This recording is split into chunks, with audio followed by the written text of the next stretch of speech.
같이 사도 신앙 고백 드림으로 온라인 예배 시작하도록 하겠습니다. 나는 전능하신 아버지 하나님, 천지의 창조주를 믿습니다. 나는 그의 유일하신 아들 우리 주 예수 그리스도를 믿습니다.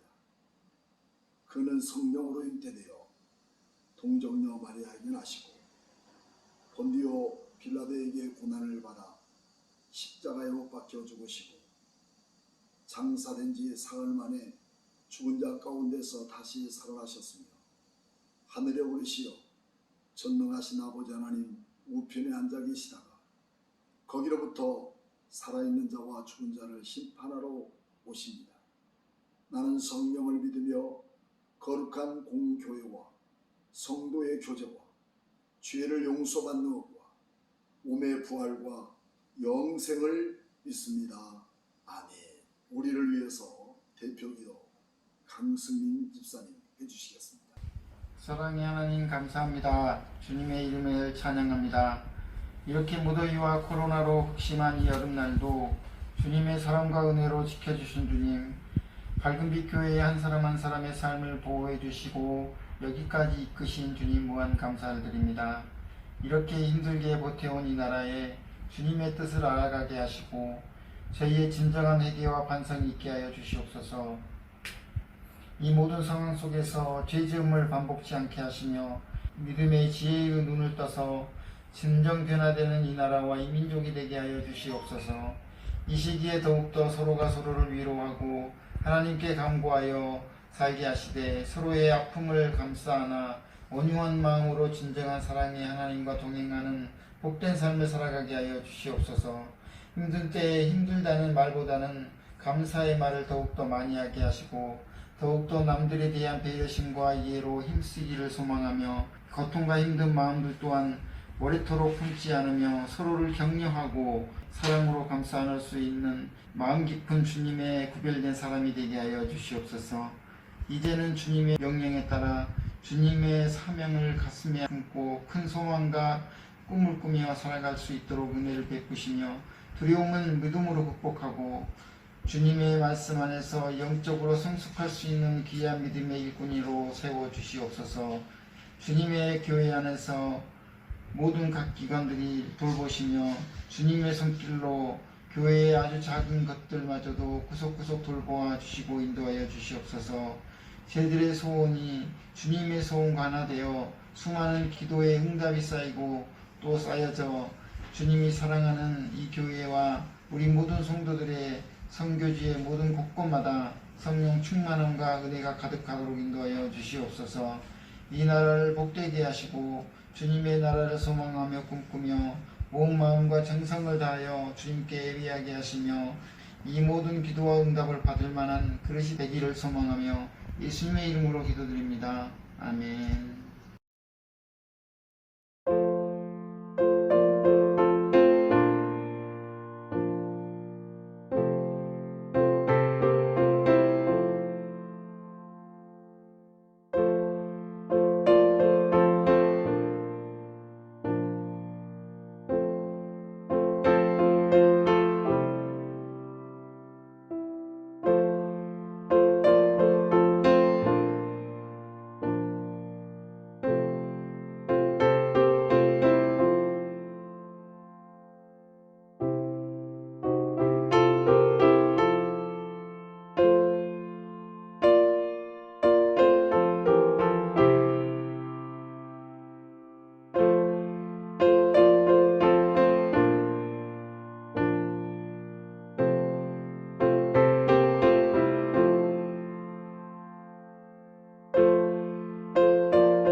사랑하는 성도 여러분, 계속해서 코로나가 변이가 되어 확진자들이 많이 나타나고 무덥고 찜통더위인 이때 온라인 예배로 예배드린다는 것은 매우 어려운 일이지만, 그럼에도 불구하고 하나님 말씀을 사모하고 예배하기를 기뻐하는 자들에게 오늘 하나님의 축복이 넘치기를 원합니다.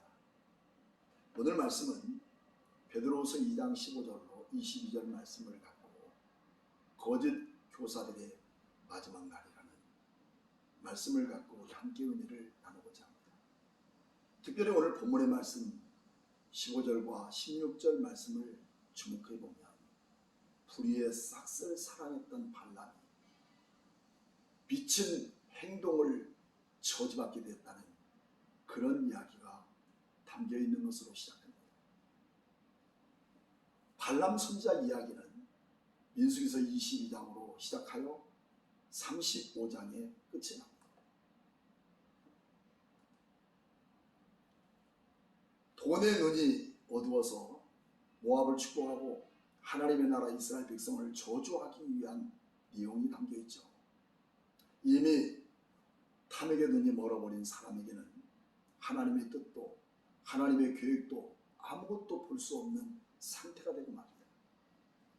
그래서 우리는 민수기서 22장부터 24장 이야기가 어떤 얘기로 담겨 있느냐, 이스라엘 백성들이 출애굽하여서 가나안 땅에 들어가기 위해서 시내산 그리고 가데스 바네아를 경유하여 모압 땅까지 이르게 되었죠. 그리고 모압에서 이제 가나안 땅에 들어가게 되는데, 그때 한 사건이 터집니다. 그것은 모압 왕 발락과 발람의 사건입니다. 모압 왕 발락이 자기 코앞에까지 밀어닥친 강한 하나님의 나라 세력에 대하여 두려워하고 떨고 있을 때, 발람이라는 고대 근동에 가장 유명하고 특별한 선지자를 초청하여 많은 돈을 주고 이스라엘을 저주하게 하는 일에서 시작되죠. 왜 이렇게 복잡하게 발람이라는 선지자에게 많은 돈을 주고 이스라엘을 저주하게 하신 이유가 무엇일까 하는 의심을 우리는 갖게 됩니다. 그 내용을 우리는 성경을 통해서 속 시원하게 풀어줄 수 있는 것은 민수기서 21장 10절로 35절까지 내용을 보면 그렇습니다. 이스라엘 백성들이 가나안 땅에 들어가기 위해서 아모리 왕 시온과 바산 왕 옥에게 정중하게 길을 열어줄 것을 요청합니다. 그러나 그들은 택도 없었죠. 그들에게 거절당했던 그 백성들은 하나님이 이끄시는 길을 멈추게 되어진 것이 아니라, 끝나게 된 것이 아니라, 그를 저지했던 그 땅의 모든 사람들을 망하게 하셨던 거죠. 이로 인해서 모압 왕 발락은 공황상의 상태에 빠지게 됩니다. 야, 이 큰일 났구나. 모압도 이스라엘에게 망하게 되는 거 아니야? 그래서 방법을 세운 것이 발람 선지자를 돈 주고 사서 이스라엘을 저주하게 하는, 그래서 모압 땅을 지키고 싶었던 왕의 비상한 머리였습니다. 그래서 우리는 민수기서 22장 6절 말씀을 우리가 살펴보면, 우리보다 강하니 저하건대 와서 나를 위하여 이 백성을 저주하라. 내가 혹 그들을 쳐서 이겨 이 땅에서 몰아내리라. 그대가 복을 비는 자는 복을 받고 저주하는 자는 저주를 받을 줄을 내가 알미니라. 그러나 하나님은 이미 신명기 2장 9절 말씀을 통해서 여호와께서 내게 이르시되 모압을 괴롭히지 마라. 그와 싸우지도 말라. 이렇게 말씀하셨기 때문에 싸울 생각이 없었던 것이죠. 그러나 문제는 자기 안의 두려움이 또 다른 방법을 만들어낸 것이죠. 그것은 강력한 반항입니다. 그러나 외부의 적대적인 세력은 결코 하나님의 백성들에게 위협적인 대상이 되지 못하게 하십니다. 하나님의 백성의 운명은 사람에게 있지 않고 대단한 복술가나 대단한 영성 있는 이런 발람 같은 사람의 손 안에서 움직여지는 것이 아니라 하나님의 손에 굳게 보장되었다는 사실을 여러분 잊지 마시기 바랍니다. 하나님은 발람에게 세 가지를 말씀하셨죠. 민수기서 22장 12절 말씀을 통해서 말씀하고 있습니다. 하나님이 발람에게 이르되 너는 그들과 함께 가지도 말고 그 백성을 저주하지도 말라. 그들은 복을 받은 자니라 말씀합니다. 그들과 함께 가지 말고 이스라엘을 저주하지도 말고 이스라엘을 복받은 자들이라고 말씀하고 있죠. 그러나 발람은 이 세 가지를 다 포기하고 저주하러 갑니다. 그때 하나님은 여호와의 사자를 통하여 발람과 나귀에 대한 위협적인 강도를 더해갑니다. 우리의 삶 속에서도 하나님의 음성이 들리지 않는 불순종, 곧 위기를 만날 준비를 갖춰야 하는 거죠. 하나님의 음성을 묵살시켜버린 발람을 외면하시고 하나님의 천사는 나귀의 앞길을 가로막고 서게 됩니다. 정상적인 길로 가지 못하게 되자 나귀는 발람을 태우고 옆 밭으로 옮겨가죠. 나이가 유없이 행동하고 말썽 피우는 줄을 알게 된 발람은 나귀에게 채찍질하게 됩니다. 그때마다 하나님의 천사는 압박의 강도를 더 높여가게 되죠. 하나님의 천사를 피할 수 없었던 나귀는 발람의 발을 담벼락에 짓누르게 하는 좁은 골목까지 가게 되죠. 나귀의 눈에 보이는 천사를 보지 못하는 발람은 무력적인 행동의 사태로 해결하려고 몸부림을 칩니다. 천사를 보는 나귀와 천사를 보지 못한 무지한 발람의 갈등이 극치를 달하게 된 것이죠.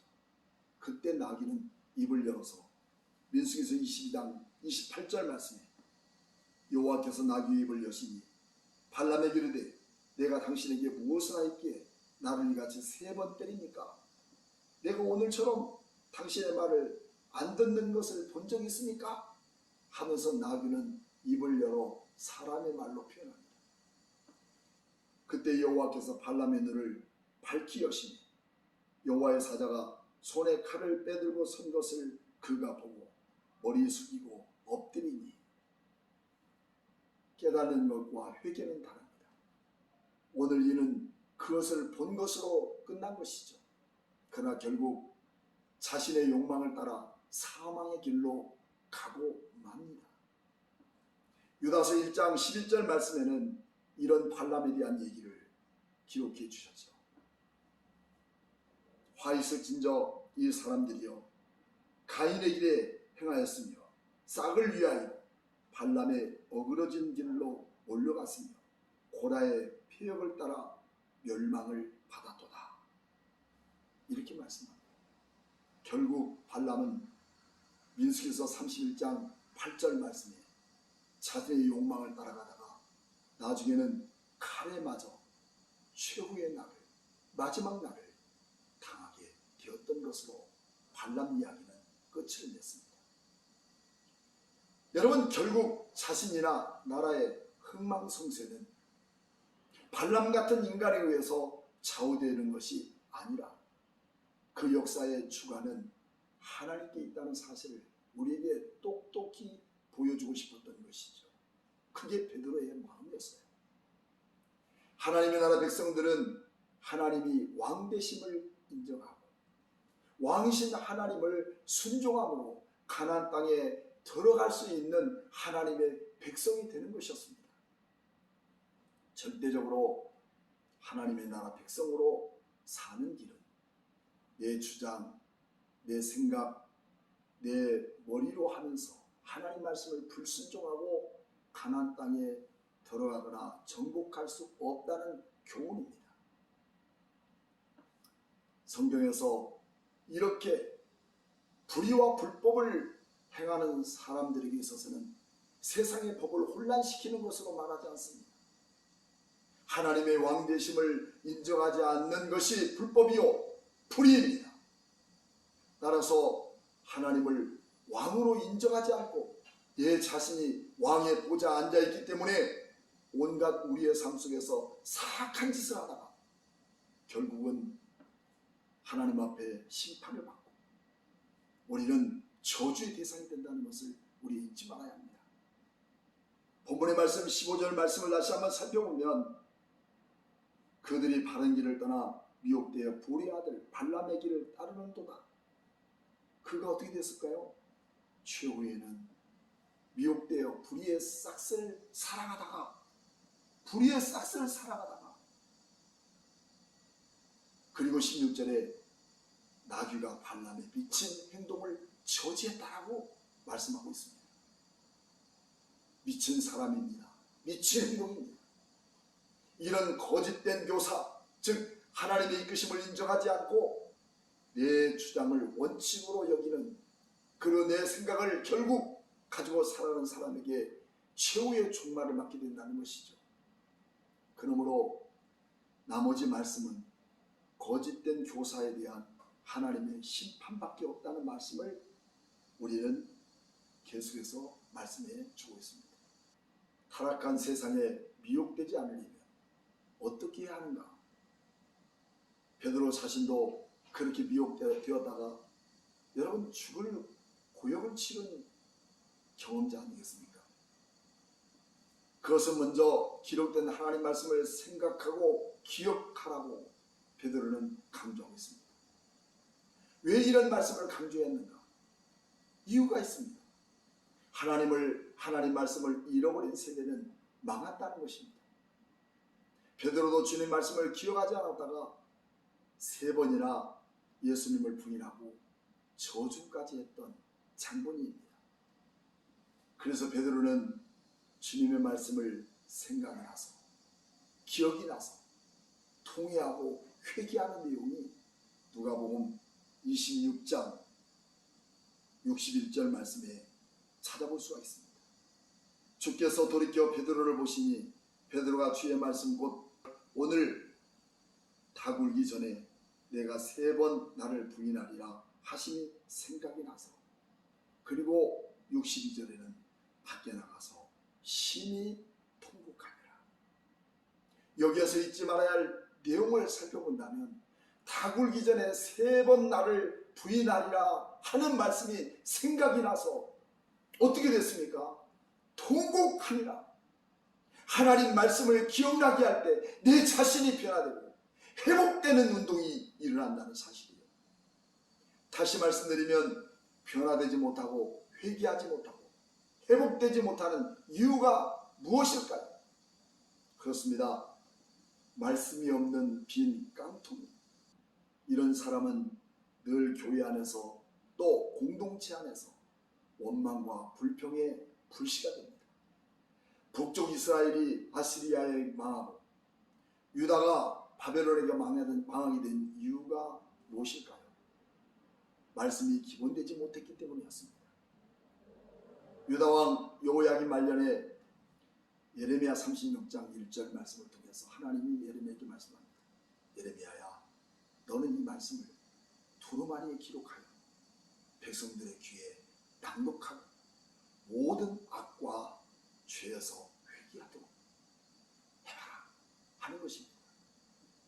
그래서 36장 8절 말씀에는 네리야의 아들 바룩이 예레미야의 명령대로 모든 말씀을 낭독하게 됩니다. 이 말씀을 낭독할 때 그 백성들에게는 금식까지 선포하면서 하나님 말씀을 낭독하게 되죠.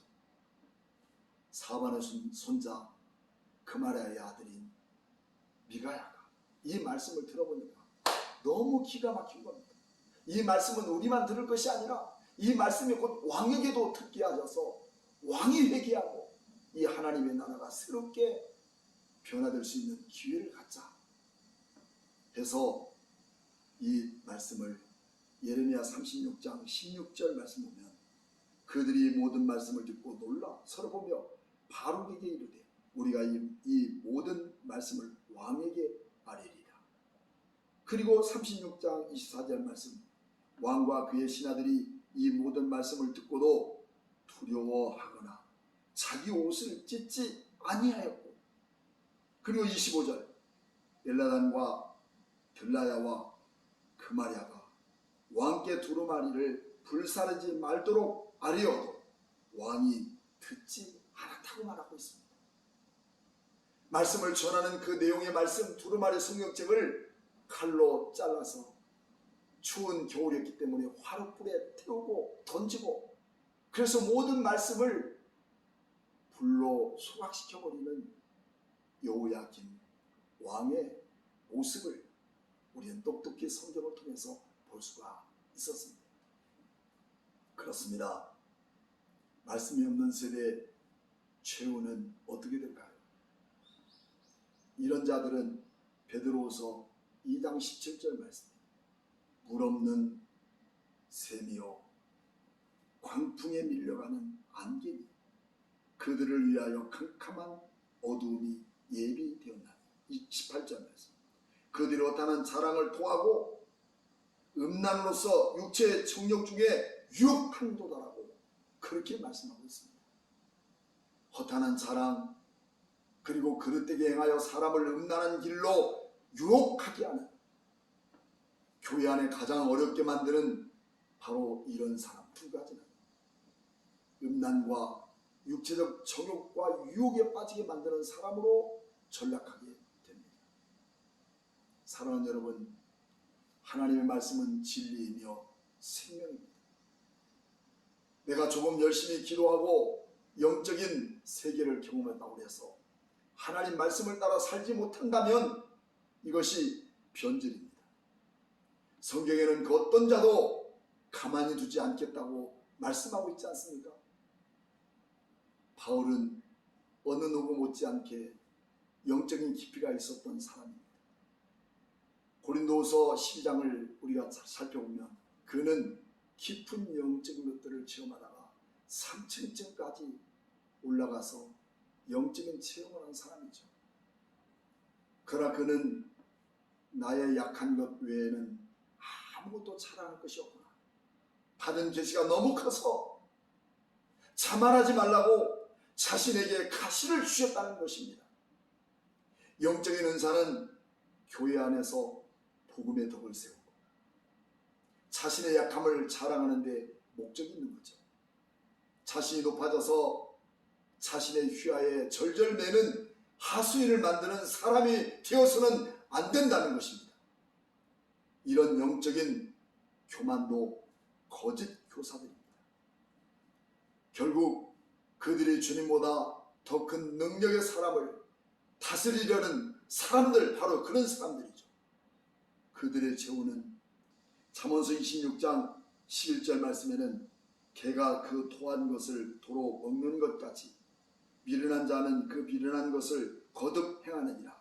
이 말씀을 인용하여서 범죄한 소돔과 고모라 백성이 개처럼 돼지처럼 살아가는 거짓 교사들의 마지막 최후의 날을 기억하라고 베드로 사도는 말씀하고 있습니다. 오늘도 우리는 주님을 처음 만났던 그때처럼 예배 자리에 회복하고 다시 복음 앞에 회개하며 돌아와야 하는 이때입니다. 그때만 이 세상은 소망이 있습니다. 사랑하는 여러분들, 이제 하나님의 나라의 소망을 가진 자부심으로 이 험악한 세상을 복음으로 전염시키는 참된 그리스도인으로 당당하게 살아가는 우리 모든 성도들 되기를 주님의 이름으로 축복합니다. 기도하겠습니다. 전능하시고 전지하신 하나님, 힘겹고 어려운 시대를 만나 고달픈 인생을 살아갈 때 때로는 다른 길이 없을까 하고 이것저것을 기웃거리는 사람들도 있습니다. 그러다가 잘못된 거짓 교사들을 만나서 우리 일생을 잘못된 길로 빠지게 만드는 일도 우리는 배제할 수 없습니다.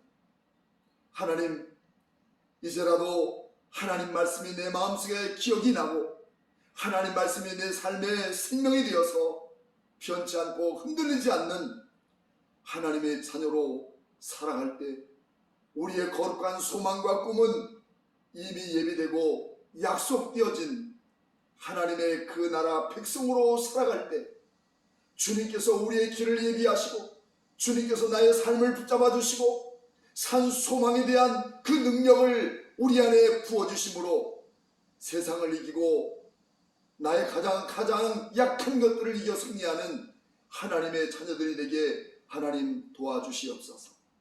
오늘도 이렇게 온라인 예배드리는 사랑하는 성도들에게 하나님의 신령한 은혜와 능력이 넘쳐지도록 아버지여 축복해 주시옵소서.